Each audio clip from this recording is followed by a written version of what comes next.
Entonces decía, este neurocientífico en el laboratorio en el que trabaja de emociones, como las emociones las sentimos en el cuerpo, o sea, si vos estás angustiado lo sentís en el pecho o en la garganta, si estás enojado lo sentís en la espalda, etcétera, etcétera. Las emociones tienen como un lugar corporal y cada uno tiene el lugar corporal, ¿no? Porque a veces también depende qué nombre le pusimos a la emoción. De chicos le ponemos nombre a las emociones. Vieron que a veces, por ejemplo, yo digo, este caramelo es amarillo, ¿no? Y alguna persona dice, no, es ocre. Ah, bueno, para mí es amarillo. Y otro dice naranja, ¿no? Entonces, según como aprendimos el nombre de los colores, es como nombramos a los colores. Y también según como aprendimos el nombre de las emociones, es que al lugar ese del cuerpo donde lo sentimos le damos el nombre, ¿no? Entonces, ahí se justifica que por ahí una mujer casada con un hombre castigador diga que lo ama, ¿no? Y en realidad lo que siente es angustia, ¿no? Por el castigo que le da a esa persona, el maltrato. Con lo cual lo que ellos trabajan en el laboratorio es, les dan una droga a los voluntarios para que no sientan el cuerpo, ¿sí? Con el objetivo de demostrar que sin esa sensación corporal el cerebro no logra leer la emoción, ¿sí? ¿Se entiende? Entonces, Sí. pero aparte de las emociones, aparte de estar ahí, de estar todo el tiempo, y de ser corporales, o sea, de que como es esa cosa más bien del plexo solar generalmente, aunque la espalda también tiene sus emociones, están en el medio de un montón de procesos, porque nuestro cerebro tiene un nivel de complejidad de procesos y de interacciones y de procesos iterativos, que quiere decir, bueno, que van y que vienen para un lado y para el otro, porque tenemos áreas especializadas en el cerebro. Entonces, a veces para entender algo, así como si cuando estoy pensando, eso está recorriendo las áreas especializadas de nuestro cerebro que va de alguna manera resolviendo determinado tipo de dudas o conexiones que necesitamos hacer para entender. Entonces, es muy importante ser consciente, ¿no? de estas emociones, es importante ser consciente de la complejidad de los procesos cerebrales, ¿sí? Ahora, el principal, diría, la principal diferencia de nosotros como seres humanos es esta capacidad de la memoria y hallazgo, la memoria está directamente relacionada con la emoción. Yo muchas veces explico algo muy simple, que es, si yo todas las mañanas me ducho con un jabón o con un gel, y muchas veces se me cae el jabón, si yo te digo, ¿te acordás el último día que se te cayó el jabón? Me decís, no, qué sé yo, el último día que se me cayó. Si se te cae todavía, me decís, se me cae todos los días. O sea, o no sé, qué sé yo, no me importa. Ahora, si la última vez que se te cayó el jabón, te caíste en la ducha y te tuvieron que dar 4 puntos en la rodilla porque te cayó el jabón, te lo vas a acordar, ¿no es cierto? Así que como por emociones negativas, como por emociones positivas que se impregnan fuertemente en un hecho cotidiano, como ducharse, que nos duchamos todos los días igual, nos lavamos los dientes todos los días igual, ¿sí? Sentimos hambre más o menos todos los días a la misma hora, porque es como que el cuerpo ahorra energías, el cerebro y toda nuestra biología está hecha para ahorrarnos energías. Y a veces, bueno, ahorra tanto que hacemos un poco de lío. Pero bueno, entonces la memoria, si no hubiera emociones, no existe. ¿Sí? ¿Qué es un recuerdo? Es el registro de una experiencia. ¿Sí? En la primera fase de la memoria, porque existe la memoria a corto plazo, mediano y largo. Es importante algo que acá no está escrito, porque si no les llenaba todo de texto, saber que en el primer sueño REM a la noche, el primer sueño REM es el primer sueño profundo y se llama REM porque es cuando los ojos se mueven así como chiqui, chiqui, chiqui, rapidito, que a veces vemos a los bebés o a un perrito en el horario en que está pasando eso. En ese primer sueño REM es como que hay un desfile de todos los hechos que ocurrieron durante el día. Me gustó esta imagen que la encontré justamente con emoción y memoria. Todo lo que pasó en el día pasa por el filtro, y no todo entra al espacio de la memoria, porque si no hay una emoción asociada, ¿para qué voy a guardar en la memoria cómo me bañé esta mañana? Si me bañé y no pasó nada exótico, ¿sí? Entonces, ya acá, en ese primer sueño, o sea que es necesario, por eso es necesario el sueño profundo, por eso las personas que no logran un sueño profundo, que no logran llegar a la fase REM del sueño, tienen muchos problemas de estrés, porque claro, no hacen esta especie de bandeja de reciclaje donde se tira a la basura ese recuerdo que podría estar hasta la noche, pero ya lo sacamos, ¿sí? Y cuántas veces decimos, ¿qué comí ayer? ¿No? ¿A dónde fue que fuimos ayer, che? Estás de vacaciones, estás yendo un montón ¿a dónde fuimos ayer a comer? ¿No? Te acordás, no lo guardás. O tenés que hacer un esfuerzo y por ahí lo vas rescatando. Hay como metodologías para rescatar. Entonces, este recuerdo que es registro de la experiencia, en una primera fase se recuerda como una vivencia bastante igual a la vivencia que tuvimos, ¿sí? ¿Qué pasa si dos personas tienen la misma vivencia? Supongamos, no sé, Juan creo que iba acompañado. Ahora, entonces Juan va en el auto, acompañado, va charlando, probablemente alguna persona que va en el auto, no se dijo, creo que iba la hermana, entonces, bueno, la hermana le gusta esta conversación, se acuerda, le produce interés, el interés también sería una emoción, y mañana se acuerda, che, ¿te acordás lo que dijo ayer? Lo que me comentó Marcela y la película Intensamente, que yo no la vi, la quiero ver. O sea, se le queda esta información grabada como una información bastante igual a lo que hoy ocurre acá. Y bastante igual a lo que a ella le produjo esa información hoy, acá y ahora. Probablemente todos nosotros, incluida yo, si nos sentamos dentro de un mes a decir qué pasó ese día, decimos cosas diferentes. La parte de contenido por ahí está igual, pero lo que sentimos frente a esta información es distinto, ¿sí? Entonces, no solamente tenemos estas fases en la memoria, sino esta experiencia que es única de cada uno, ¿no? Entonces es la mirada de uno, la mirada de los otros. Cada uno de nosotros, al mismo tiempo, se le despiertan cosas porque está escuchando esto.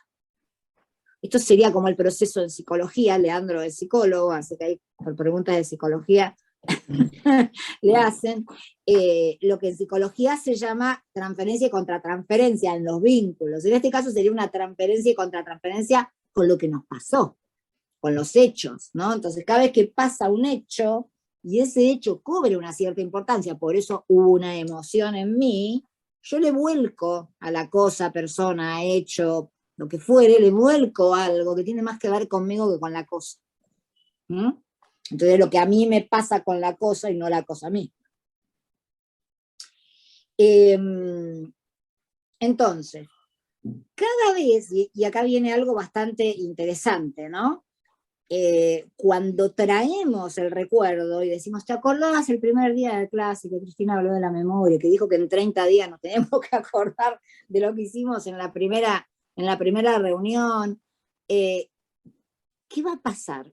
Cada uno ese día, cuando se acuerde dentro de 30 días, lo va a tener al recuerdo impregnado de su propia vivencia, de ese día, de esa hora y de esa situación, su propia proyección del recuerdo, pero al mismo tiempo, o sea, que va a parecer a veces que te acordás de cosas distintas, ¿no?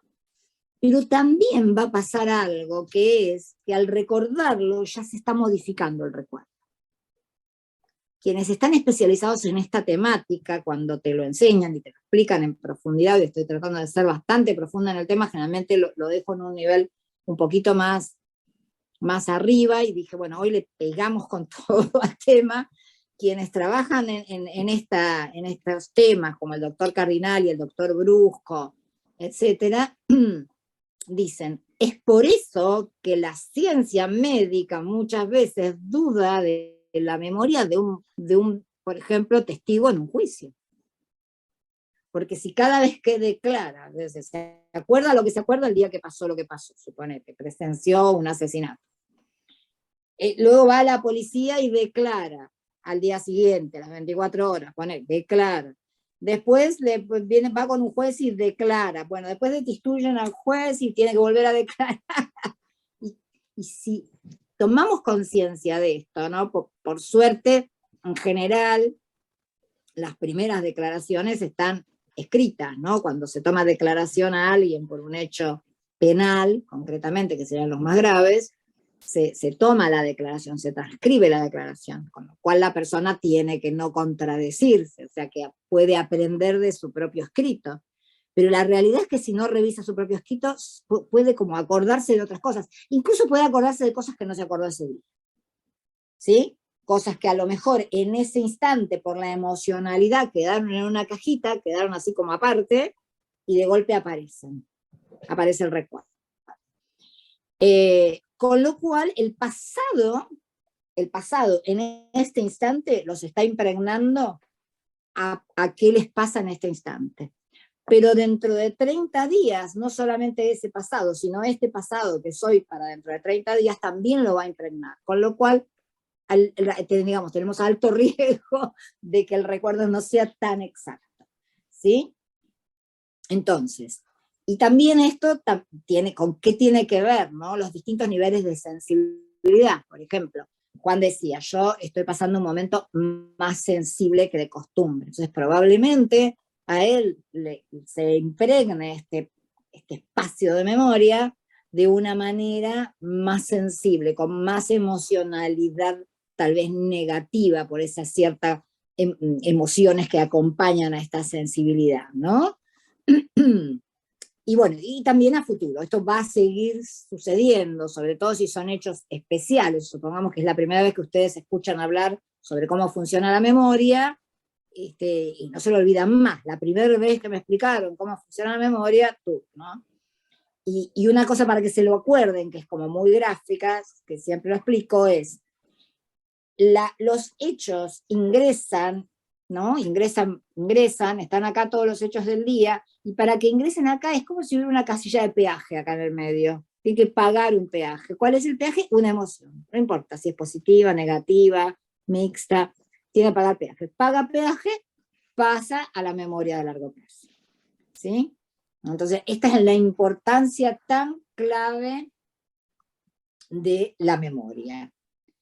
Hay otros temas también, no sé, uy, ahí está Natalia, mira, justo que me vine para este lado. Hay otros temas más que me gustaría compartirles, a ver, que tienen que ver con qué pasa, o sea, cómo es que se guarda. Si nos imaginamos que el cerebro es una computadora, ¿no? Ustedes vieron que las computadoras se programan con codificación. Entonces, ¿qué pasa cuando, y supongan que tenemos, porque está así, en realidad el cerebro funciona como por pilares, no por cajones, pero generalmente se usa la metáfora de los cajones. Está codificado el recuerdo. Lo guardamos en un cajón porque no necesitamos acordarnos mañana de esto. Si no, dentro de 30 días sacamos el papelito y decimos, hoy son 30 días de aquel evento, queremos recordarlo. Entonces, en cuanto abrimos el cajón, ¿no? Con ese recuerdo, es como si ya se impregnó, ya cambió el recuerdo con lo que nos está pasando en ese momento, y al mismo tiempo ese momento nuestro se impregna de la emoción que trae el recuerdo, o sea que se mezclan las emociones. Entonces, estas diferencias entre las personas van a hacer que a veces los recuerdos cada día se vuelvan más complicados, y entonces a veces con un pariente te peleas, yo tengo unos primos muy memoriosos y a veces nos acordamos de cosas que hacíamos, no, pero ese día no fue, o el abuelo no hizo, o la abuela no sé, un montón de cosas, que dicen, no, tía, está. Y ahí salimos a buscar las fotos, ¿viste? Por eso decimos familia de muchas fotos.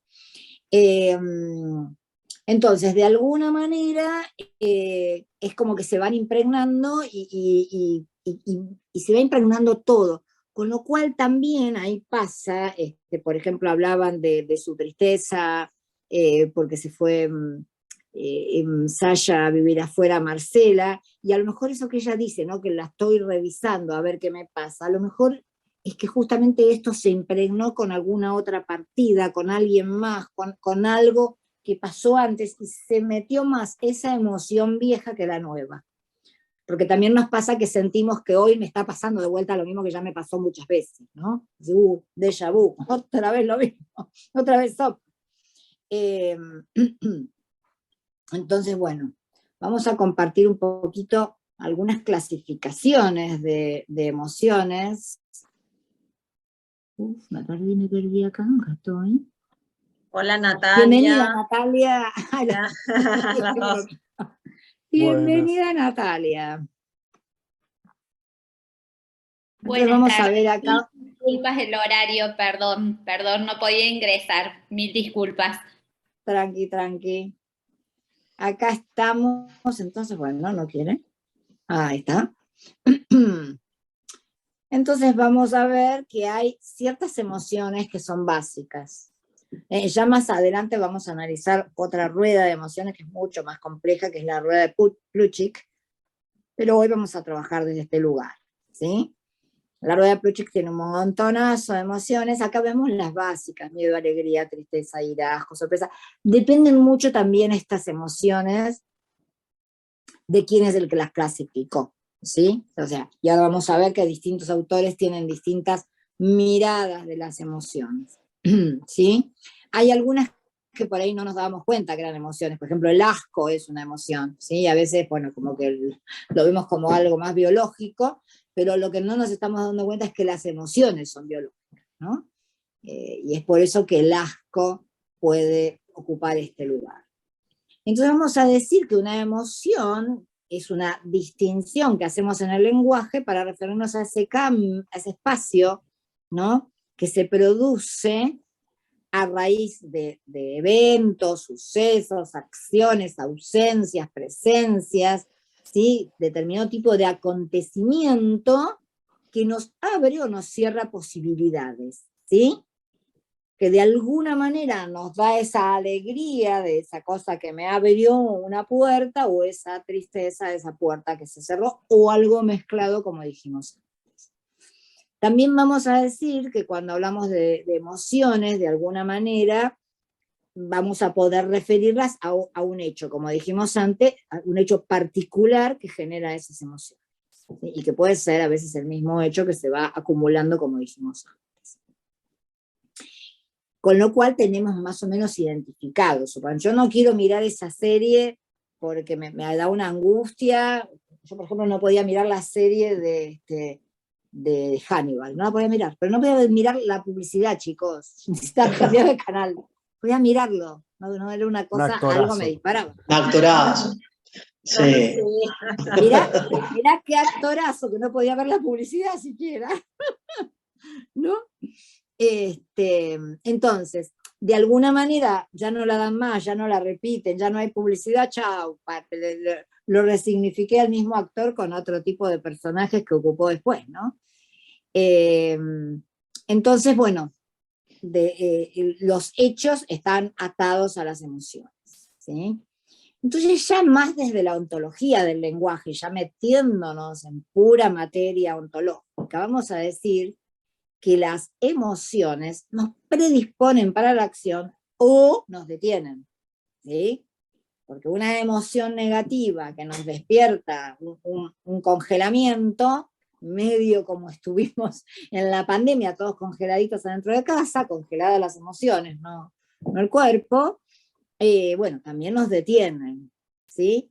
Con lo cual afectan el desempeño, porque si la emoción me predispone para la acción o me detiene, el desempeño que yo voy a tener no va a ser el mismo. También estas mismas emociones nos hacen pensar que esto es posible o imposible. ¿Cuántas veces nos decimos esto es posible o no es posible? ¿Sí? Una frase típica de Argentina es: en este país es imposible, ¿sí? O en este país nada se puede, se dice mucho esa frase. Y sin embargo hay muchas personas que pueden y que son exitosas y que hacen empresas gigantes, etcétera, ¿no? Hablando ya del tema laboral, concretamente dentro de lo ontológico. También son, bueno, esenciales al comportamiento humano, que ya lo dijimos, y que siempre estamos en una emoción, que ya lo dijimos. Son contagiosas, ¿sí? Si yo estuviera dando la clase, sí, estoy feliz porque estoy con ustedes, chicos, y ni siquiera miro la pantalla, no los miro a ustedes, no tengo entonación, etcétera, esto se contagia y probablemente se empiecen a dormir, se van a sacar cámara, porque se van a tirar en la mesa a descansar, ¿no? Y al mismo tiempo, es como así, una especie de sinusoide sin sentido. Las emociones van y vienen, de arriba para abajo, de positivas a negativas, a medianitas, a mezcladitas, etc. O sea, es súper cambiante, podemos cambiar 5 veces de emociones en 1 hora, ¿sí? Me acuerdo que cuando hice mi entrenamiento como coach con Echeverría, en uno de los talleres nos propusieron que nos compráramos una libretita chiquita y que la lleváramos en la cartera o en el bolsillo, y que durante una semana anotáramos las emociones todo el tiempo. Cambiaba la emoción y la teníamos que anotar. Genial el ejercicio, genial. Uno se sorprende de uno mismo. Bien, entonces, ¿alguien iba a decir algo? ¿Puede ser? No. Se vinculan también con el tiempo y con el espacio. No nos sentimos igual todas las noches que todas las mañanas, ni no nos sentimos igual todos los mediodías que todas las horas del té, pero a veces hay noches especiales y mañanas especiales, ¿no? Y pasa algo que nos cambia el tipo de emoción anterior. O sea que esto, ya lo sabemos, nos dispara, nos gatilla de alguna manera. Y vamos a decir que también las emociones afectan y son afectadas por las conversaciones. Entonces, si yo estoy en una conversación donde todos tenemos el mismo tono, donde todos estamos así como en un estado de atención, de fluir, de escucha mutua, hay un tipo de emoción y esto nos va afectando a todos, incluso positivamente. Se puede armar una espiral positiva de emociones en función de cómo estamos dialogando en este espacio. Si yo subo la voz y hablo así, me empiezo a enojar, y digo que ustedes son todos unos impuntuales, y que no estudiaron, y que vamos a tomar un examen muy difícil, se cambió la emocionalidad, ¿no? Cambió la emocionalidad. No hay ese vínculo virtuoso de las emociones positivas, del fluir, de la comprensión, de la contención. Un espacio educativo tiene que ser un espacio de contención para el alumno, no un espacio de sanciones y correcciones y demás, ¿sí? O sea, hay algo que se llama la seguridad psicológica. El alumno tiene que sentirse seguro en el espacio educativo, de poder ser él mismo y ella misma, y poder ser con sus circunstancias, con sus problemas, con sus situaciones, con sus inteligencias y sus no inteligencias, ¿sí? Y eso es bueno, ¿sí? Ser apreciado por quien uno es, por cómo uno es.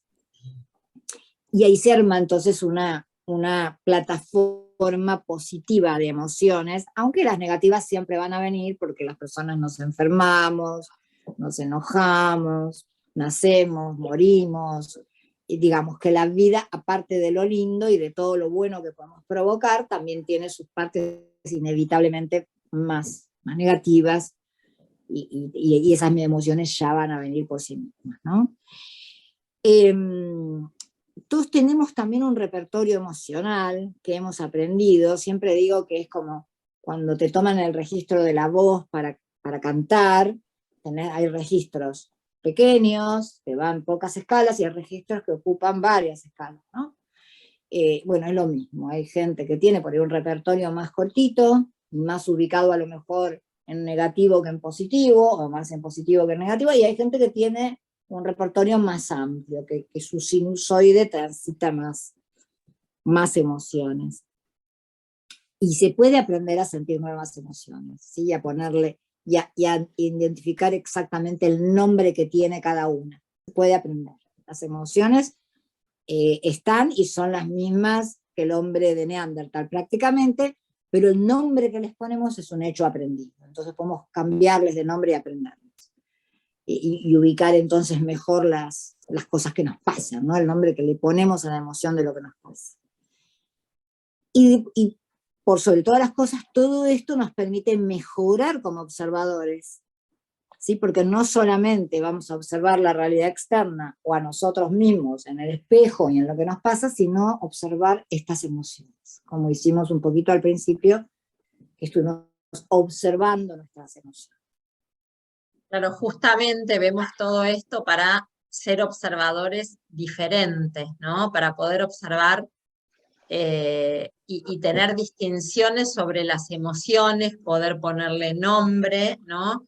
Y empezar a pensar en qué emoción estoy, en qué me pasa, ¿no? Para poder gestionarlas. Se habla tanto de gestión de emociones, ¿no? De inteligencia emocional, ¿m?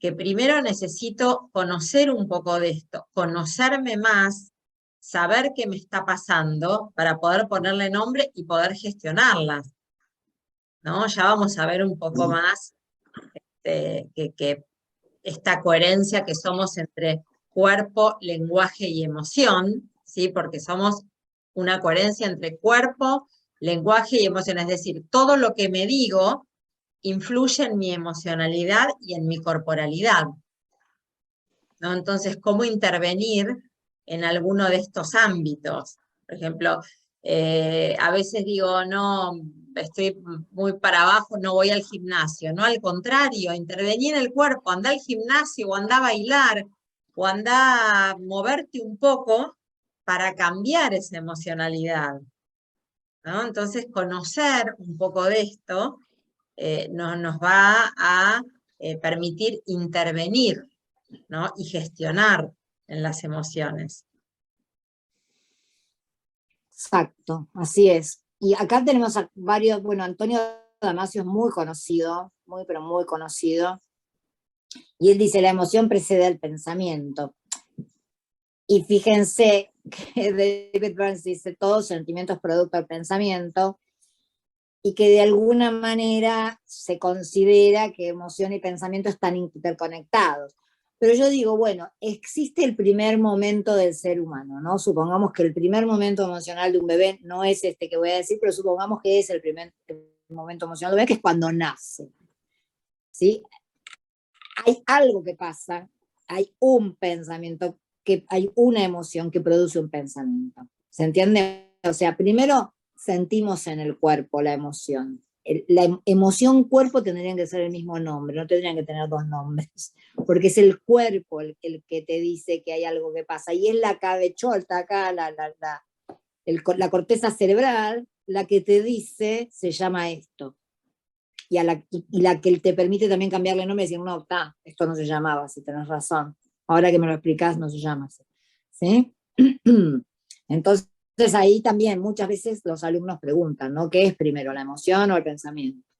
Y realmente, si lo miramos desde la primera vez, es primero la emoción, y el nombre se lo pone la mente.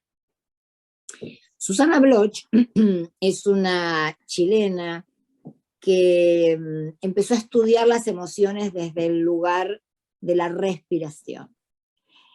Concretamente, ¿sí? Por eso podemos incluso transmitir emociones, por eso ella incluso después se convirtió en profesora de teatro, porque profundizó tanto en esta capacidad que tenemos de cambiar nuestras emociones cambiando nuestra respiración. O sea, que podemos respirar incluso para dormirnos, porque hay un tipo de respiración que es para dormirse.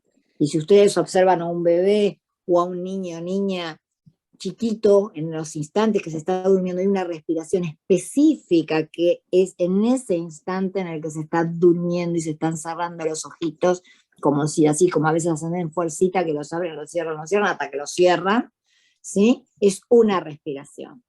Con lo cual, este cuerpo de conocimiento de Susana Bloch es sumamente interesante porque nos permite también diseñar respiraciones, sobre todo cuando estamos pasando momentos que no nos son agradables y quisiéramos por lo menos bajar esa intensidad del momento desagradable, ¿verdad? Obviamente el patrón respiratorio tiene mucho que ver con como el diafragma es al revés de lo que creemos, primero y principal, ¿no? En general creemos que cuando ingresamos aire se tiene que inflar la panza, y no, es al revés, porque el diafragma es la panza. Entonces, cuando ingresa el aire se inflan los pulmones, no la panza. Y para que los pulmones se vacíen, el diafragma aprieta los pulmones, o sea, infla la panza, y hace que salga el aire que exhalemos hacia afuera. ¿Sí? Y indudablemente también la cara. Yo otra cosa que invito a que hagan en este momento, ¿sí? Les voy a decir algo. Sigan la consigna textual. Presten mucha atención a su nariz, a toda la nariz, a todos los hechos de la nariz. Y levanten lo más alto que puedan las cejas. Así, en un hecho. ¿Qué pasó con la nariz? ¿Qué hizo la nariz? ¿Qué cosas puede hacer la nariz? Inhalar o exhalar, ¿no? ¿Qué hizo? Bájenlas de vuelta y vuelvan a levantar.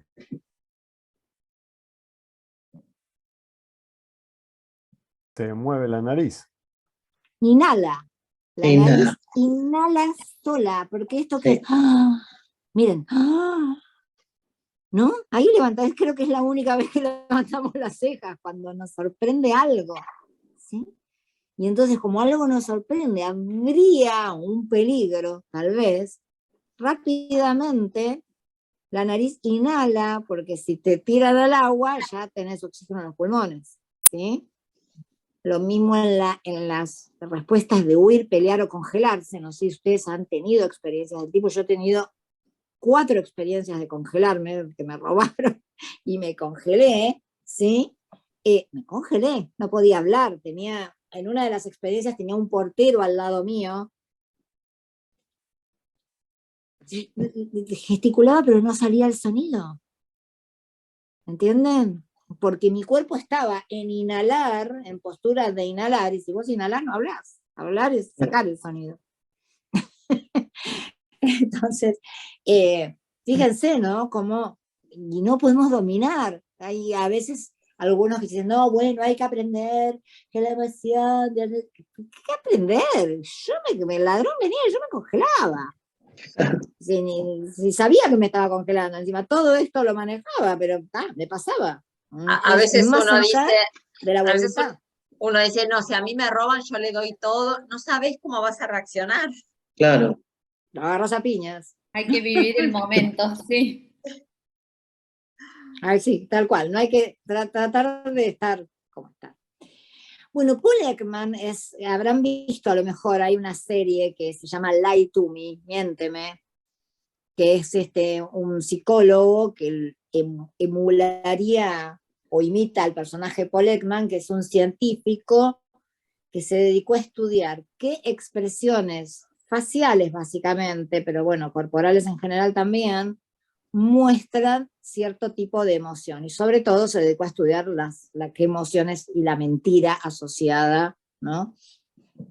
A ver si la persona está mintiendo. De hecho, no sé si se acuerdan, pero hace 5 o 6 años ya, cuando asumió Macri, hubo un programador, un psicólogo que sabe programar, que armó un programa que leía las emociones de los distintos políticos en el momento que estaban jurando, entregando el mando, etc. No sé si lo acuerdan, pero lo buscan en internet y está. O sea que lo que hacía el software es leer, que si yo hago así, estoy contenta, y que si hago así, no sé. O sea, leía las expresiones, sobre todo las del rostro. Paul Ekman es una persona que está viva y lo pueden seguir en LinkedIn, está y publica todos los días algo. Después también es importante, y vamos a profundizarlo más adelante dentro del programa, distinguir las emociones de los estados de ánimo. A veces es como que mezclamos las cosas, ¿no? ¿Qué es una emoción? Una emoción es más superficial, es más efímera. Esto que les digo, podemos tener 5 emociones diferentes en una hora, pasan con rapidez, son el producto de un estímulo de ese momento. Yo me congelé en ese momento, pero no quedé congelada, después respiré, ¿no? O sea que desapareció el peligro y yo volví a una respiración normal, pude haber quedado agitada, pero volví a una respiración normal, ¿no? Y concretamente la emoción se refiere a esto, tú, ahora, y dentro de 5 minutos lo otro, ¿no? Por eso nos podemos emocionar con las películas, por ejemplo, que pasan cosas cada 2 minutos, hay películas de mucha acción y demás, o que pasan de la acción a la calma y de la calma a la acción, y nosotros nos emocionamos con la película. En cambio, los estados de ánimo son algo más profundo, más recurrente, a veces hay como un nivel, ¿sí? Si miramos a las emociones como una sinusoide, a veces estamos en un cierto nivel bastante tiempo en nuestra vida, como que estamos un poco abajito, o un poco al medio, o un poco más arriba, más permanentemente, más repetido. ¿Mm? Y como es esa cosa recurrente que tenemos, no siempre va a ser posible saber qué lo desencadenó. Sí podemos saber qué lo repite, tal vez, o sea, qué te lleva de vuelta a ese lugar de la curva, ¿no? E indudablemente los estados de ánimo nos hablan de las personas, ¿sí? Y a veces las definimos por ese estado de ánimo, está siempre alegre, está siempre triste, está siempre medio dormido, está siempre hablando, etc. Optimista, ¿Sí? pesimista. Exacto, exacto.